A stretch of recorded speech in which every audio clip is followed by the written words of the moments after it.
Hoy intercambié unos comentarios en Facebook con un cristiano protestante, no católico, y me dejó una enseñanza muy interesante. Vamos a ver uno o dos de los comentarios que él me hizo. Yo le pregunté que si su iglesia tenía página oficial en la web para poder obtener más información, y él me dijo que sí, pero que él nunca entró a esa página oficial de su iglesia. ¿Cómo es eso posible? Que yo sea católico y que nunca haya yo entrado a la página oficial de la iglesia católica. Pero él dice que él nunca entró a su página oficial de su iglesia, pero me dejó aquí abajo el link de su iglesia, Iglesia de Nazaret. Cuando yo entré a la página web, era de esperarse.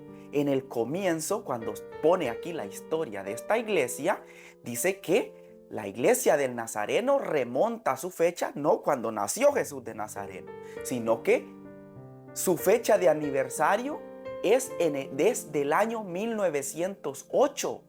Su organización fue un matrimonio, dice, que como todo matrimonio unió familias existentes y creó una familia nueva. Yo le mostré esto al amigo y me dijo, me estás mostrando algo que yo ya sé. Le digo, entonces si tú ya sabes que tu iglesia no viene desde Jesús de Nazareno, sino que viene del año 1908, ¿cómo es posible que es la iglesia de Jesucristo? ¿Cómo puedes tú demostrar la sucesión apostólica que el dueño del post está pidiendo que muestren? Porque él dijo que él la podía mostrar lo que pedía el dueño del post. Y él me dijo que no, que ningún evangélico cree en la sucesión apostólica, que por eso él no se mete en ese terreno. Pero ahora nos preguntamos nosotros, ¿por qué ningún evangélico no cree en la sucesión apostólica ni se mete en esos terrenos? Simple, porque en la página web de la iglesia de ellos, como aquí dice, que está cimentada en la tradición wesleyana. Los nazarenos se ven como un pueblo cristiano, pero están cimentados en la tradición wesleyana, lo dicen ellos mismos en su página web. Y vienen del año 1908, o sea, no vienen de la época en que Jesucristo anduvo en esta tierra. Y si nos vamos a la página web oficial de cada una de las denominaciones no católicas, ellas mismas aceptan que no vienen desde Jesucristo. Podemos ver algunos ejemplos como la Iglesia de los Testigos de Jehová, que dice que en julio de 1870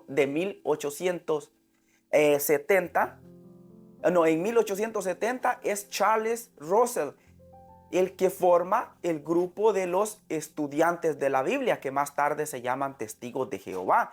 En 1870, nuevamente lo dicen en su página web oficial de la iglesia de ellos. Los adventistas del séptimo día, en su página web oficial de ellos, dicen que tienen 160 años como iglesia adventista.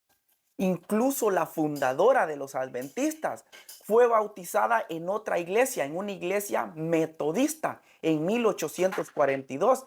Ellen G. de White no fue bautizada en una iglesia sabática que no guardaban el domingo, sino en una iglesia que se guardaba el domingo, en una iglesia metodista.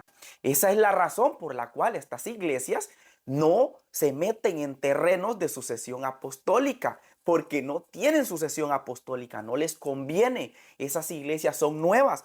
Pero ahora nos vamos a ir a los primeros siglos para ver los apologistas de esos siglos, si se metían en terrenos de la sucesión apostólica para comprobar cuál iglesia era verdadera o no se metían en esos terrenos.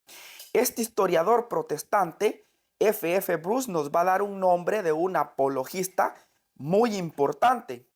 En la página 174 nos va a venir a hablar de Ireneo, un obispo que nació alrededor del año 120 o 130 más bien. Dice que Ireneo es el principal portavoz de la respuesta católica al gnosticismo y a otras desviaciones del siglo segundo, o sea, a otras falsas iglesias del siglo segundo. Estaba bien situado para llevar a cabo este papel.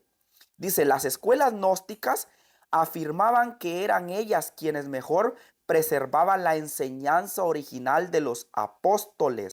Nos vamos a ir a los escritos de Ireneo de León para saber cómo se enfrentaba o qué método usaba él para demostrar que los gnósticos y las otras sectas estaban equivocadas y que él estaba en lo correcto.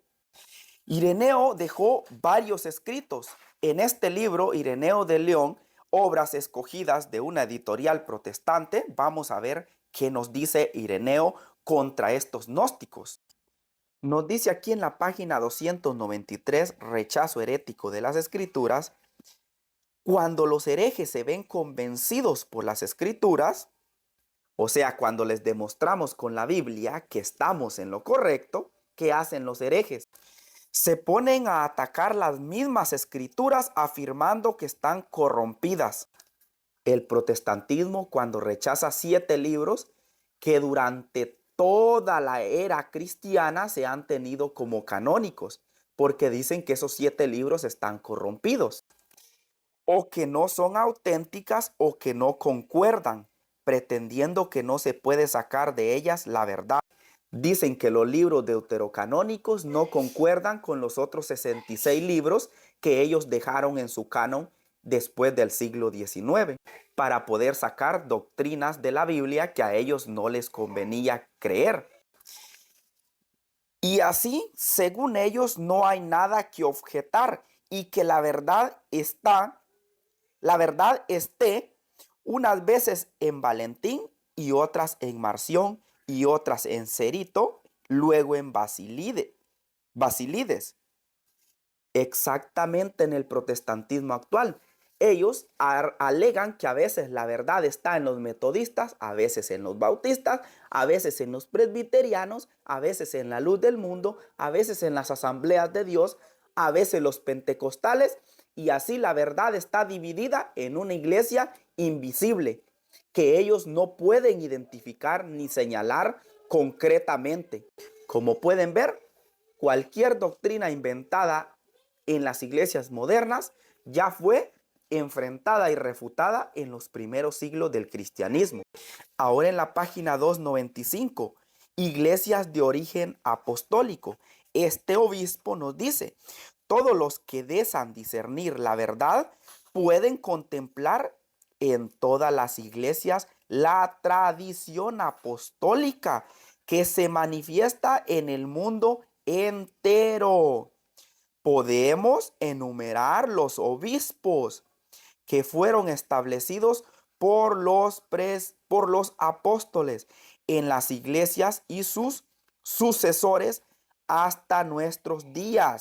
Como podemos ver, este obispo del siglo segundo, que nació alrededor del año 130, apelaba a la tradición apostólica y a la enumeración de los obispos en estas iglesias auténticas para poder demostrar cuál iglesia era verdadera y cuál era falsa. Si había una secta que no podía demostrar esta sucesión apostólica, automáticamente era falsa.